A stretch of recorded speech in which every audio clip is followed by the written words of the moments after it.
Entra no ar Diagro em Ação.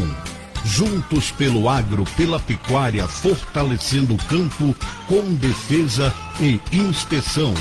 Desenvolvendo o Amapá. Apresentação, equipe de agro de comunicação.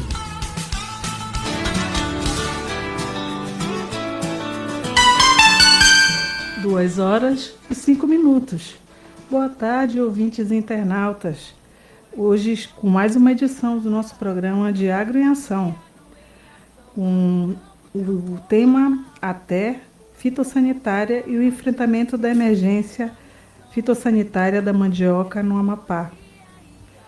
O responsável pela temática é o Núcleo de Defesa Vegetal e a apresentação do programa hoje com a equipe de comunicação Ângela Lobato e Suane Lobo. Hoje nosso convidado é o especial da semana, é Kelso de Freitas Vaz, diretor-presidente do RURAP, técnico em agropecuária e ex-secretário de Desenvolvimento Rural do Amapá. Possui especialização em planejamento, captação de recursos, marketing institucional e comunicação estratégica pela Fundação FOR. Boa tarde, Rômel. Boa tarde, diretor, secretário. Gostaria de agradecer a sua presença por aceitar o nosso convite de participar do nosso programa. E como eu sempre gosto de colocar, sem o entrevistado, o nosso programa ele não acontece. Então, muito obrigada por aceitar o convite e estar aqui conosco para brilhantar mais uma edição do nosso programa de Agro em Ação. Boa tarde aos ouvintes da Rádio Difusora. Cumprimentar aqui o Rômel, nosso guia aí na batalha de enfrentamento da vassoura de bruxa também. E já iniciando, parabenizando aqui o Adiagro. A Adiagro ultimamente completou 24 aninhos de idade, é um órgão super importante para cuidar da nossa defesa agropecuária, regularização dos nossos produtos de origem animal e vegetal, e a gente se sente muito confortável com os profissionais que ali existem e dedicam suas vidas para garantir um bom alimento seguro para o consumo, tanto oriundo da agricultura familiar e outras cadeias produtivas que são trabalhadas no estado do Amapá. Estamos em expansão. Acredito que daqui aos próximos anos a Adiagro deverá aumentar ainda mais o seu poderio, porque está se trabalhando a atração de investimentos para o estado do Amapá. Já há uma necessidade de ter frigoríficos aqui, né? E é uma demanda que está sendo trabalhada. Detemos o segundo maior rebanho bubalino aqui do estado, da Amazônia e do Brasil. E também tem outras cadeias produtivas que estão sendo trabalhadas. E a gente se encontra nesse momento de dificuldade da vassoura de bruxa, que é uma doença que ainda está sendo trabalhada pela pesquisa sobre a sua profilaxia, o seu controle. Não temos uma literatura pronta agronômica sobre essa doença.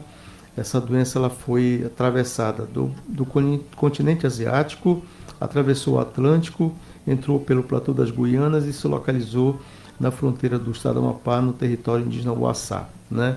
E desde lá, essa doença tem uma linha de histórico já há mais de 10 anos que se encontra no Amapá. Em 2023 ela colapsou, chamou as entidades indígenas e chamaram o poder público para um socorro no âmbito federal e no âmbito estadual. E aqui eu quero fazer o registro das entidades que começaram o enfrentamento da doença a nível local: a Adiagro, a SDR, a CEAS, a CONAB, né, a Embrapa, e agora nós estamos com um arranjo maior no enfrentamento. Hoje nós temos aí o apoio do federal por parte do Ministério da Agricultura, do Ministério do Desenvolvimento Agrário, né, a Embrapa, na questão dos créditos extraordinários que foram estabelecidos para que a gente pudesse, então, iniciar esse enfrentamento da doença da mandioca. Mas, assim... Só assim, Kelso, agradecer muito você ter aceito o nosso convite, né, ter participado, e vamos aqui aprofundar tudo isso que você está falando, e eu acho importante falar sobre essas questões. A gente vai já aprofundar no decorrer da nossa entrevista. Tá, tranquilo. Né? A gente gostaria primeiramente, né, a gente formulou algumas perguntas, e a nossa colega Ângela vai vai aprofundando e a Tá gente bom. vai Tá ótimo. escalonando, certo? E aí, se você tiver sugestões do programa, dúvidas, ou quiser fazer alguma pergunta, você pode entrar em contato com as nossas redes de comunicações. Os canais de comunicações, quais são, Sônia? Você pode acessar o nosso Instagram, @diagro_oficial, e pelo Facebook Diagro AP. Estamos também ao vivo pelo Facebook da Rádio Difusora Macapá. Ainda temos o institucional, né? O nosso telefone. Isso mesmo, nosso WhatsApp, 984035499. Repetindo. 9684035499. Então, seguindo. Diretor, ou secretário, né?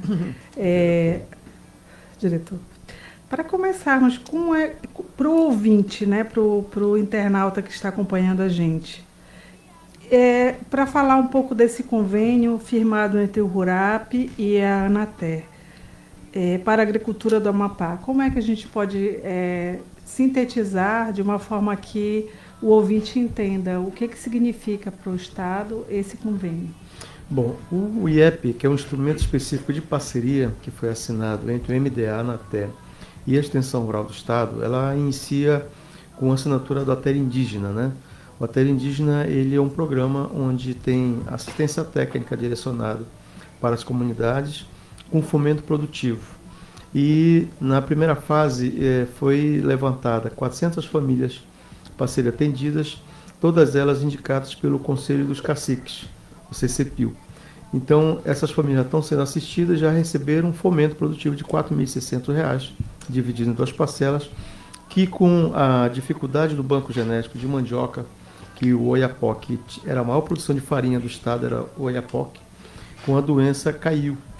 Eles vendiam a farinha para a Guiana e recebiam em euro, né, essa farinha. E agora eles não estão sem essa farinha, não estão comprando inclusive de fora, né?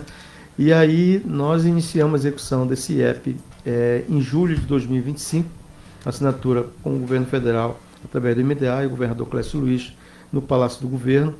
E aí, então nós já incluímos essas 400 famílias no MDS para receber fomento. Então já estão trabalhando, recebendo recursos e trabalhando com uma assistência técnica orientada. Agora vai ter a segunda fase do ATER Indígena, que é o fitossanitário. Esse fitossanitário nós fomos acionados pelo crédito extraordinário do MDA e a Anater também, outro IEP. São na ordem de 15 milhões. O primeiro ATER Indígena foi de 1,5 milhão, com contrapartida do governo do Estado, e agora são 15 milhões de reais que irá... Que a nossa defesa é esse o nosso trabalho mesmo. Não, assim, mas o Diagro tem avançado, nós temos avançado. Produtos que antes não tinha na prateleira, agora tem, né? Inclusive, na época que se desencadeou o primeiro boom da vassoura de bruxa, eu participei dessa reunião com os caciques, né?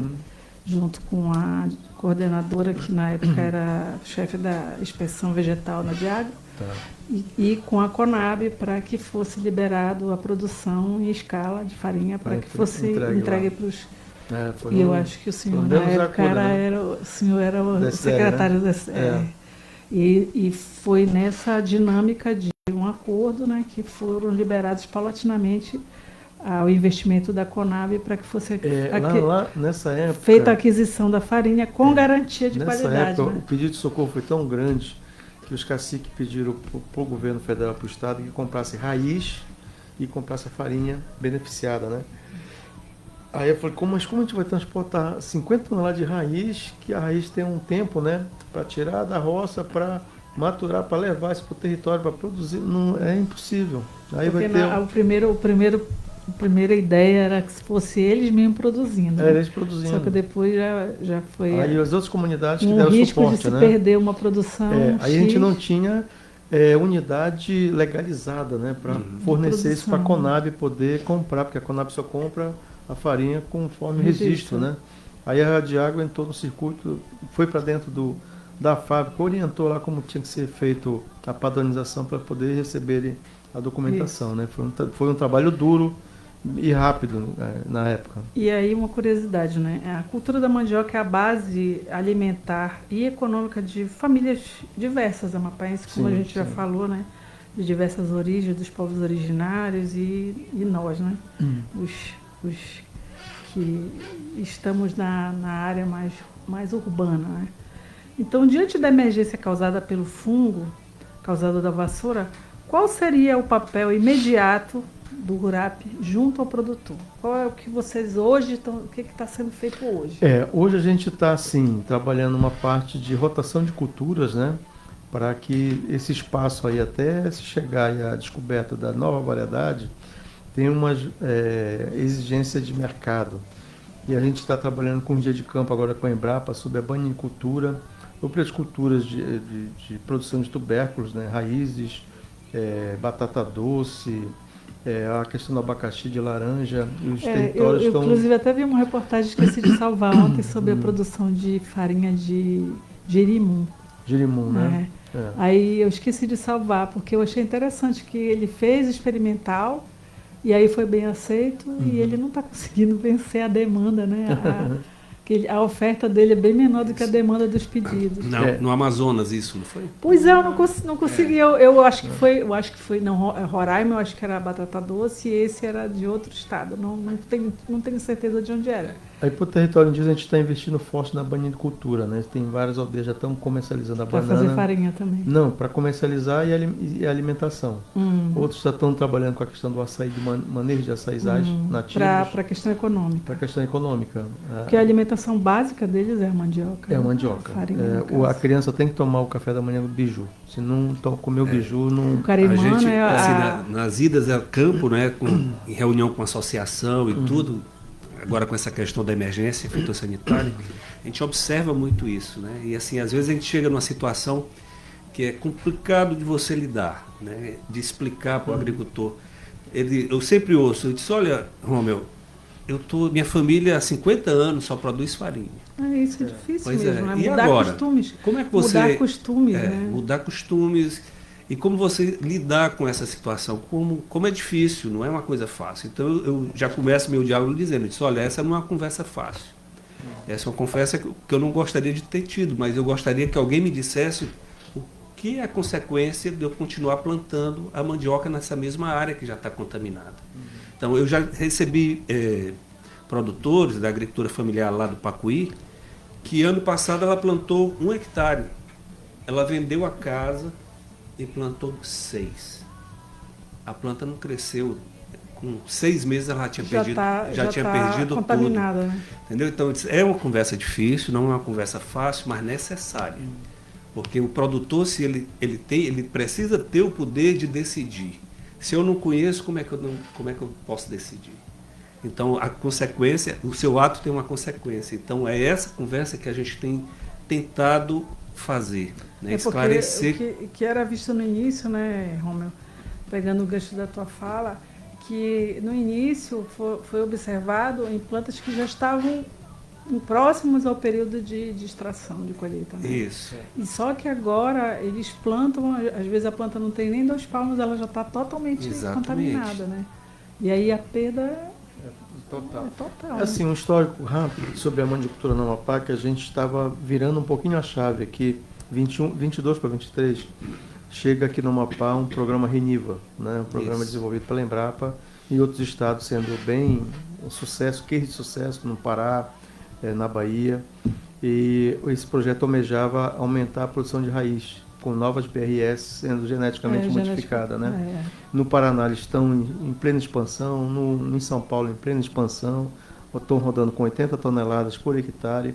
Aí tem nutrição de solo, melhoramento genético, tecnologia de mecanização e plantio e colheita, né? Então estão no nível assim de fécula, indústria gigante. Então eles estão amedrontados que está acontecendo aqui no Amapá, com uma forte ameaça de o bicho descer e causar um dano econômico drástico nessa região. Vai ser muito maior do que e para a gente aqui, a gente tem um índice de 7 ou 8 toneladas por hectare, com baixo rendimento e com melhoramento de solo a ser feito, né? E vinha-se trabalhando esse investimento para o setor primário dentro da mandiocultura. Se trouxe variedades de outros estados para cá para testar, se testou, chegou-se aqui a produzir a 25 toneladas por hectare. Com a chegada da doença 23, o negócio caiu, né? Aí nós temos uma unidade de produção aqui no Amapá, que fica ali no Piririm, no Itobal, no assentamento, que um grupo familiar oriundo do Sudeste, eles movimentaram ali e estão rodando com fábrica, inclusive já tem uma fábrica que fornece farinha já empacotada, que a Diagro também legalizou. Que é a da Piririm, né? Farinha Piririm. Então, eles têm uma agricultura familiar ali sendo trabalhada, né? Que eles têm muito conhecimento. O plantio deles é todo da família, né? Toda a família. Não existe outra... E assim, nós estávamos indo para esse número aí e para melhoramento genético e chegou a doença, nos deu um abalo grande. E na época, quando eu secretário de Agricultura, eu peguei essas BRS e levei para o Oiapoque para fazer teste para o enfrentamento da doença. Todas elas dizimaram, né? BRS Manivão, Jurará, Mari e Poti, né? E aí nós voltamos para a estaca zero. E aí hoje quem está dando resposta, uma tolerânciazinha, uma chamada Xingu e Terê, cultivares locais dos indígenas, né? Estamos na esperança que essa Xingu realmente dê tolerância. E uma outra variedade localizada na agricultura familiar de Calçoene, no Carnot, é a jacaré. E no Iampi, a Marapani, que está dando tolerância também à doença. Então, essas variedades estão sendo enxergadas pela pesquisa para fazer ensaio e mudanças geneticamente modificadas nelas, né? Para fazer o anti-Covid, que o Laboratório Molecular Alemão, que tem a parceria com a Embrapa Nacional, que descobriu a doença, né? Em 25, os alemães que descobriram lá. Identificaram o fungo, Identificaram o fungo, a origem do fungo e o fungo. Agora eles estão na parte de criar o antigenético dela para o combate da doença, para ser testada aqui no Oiapoque. Então, existe aí esse tempo da pesquisa, só que nós temos também tudo o tempo... Novo, né? Tudo é novo, só que a gente tem um tempo do agricultor também, né? Que ele precisa gerar renda lá, precisa manter a família, precisa...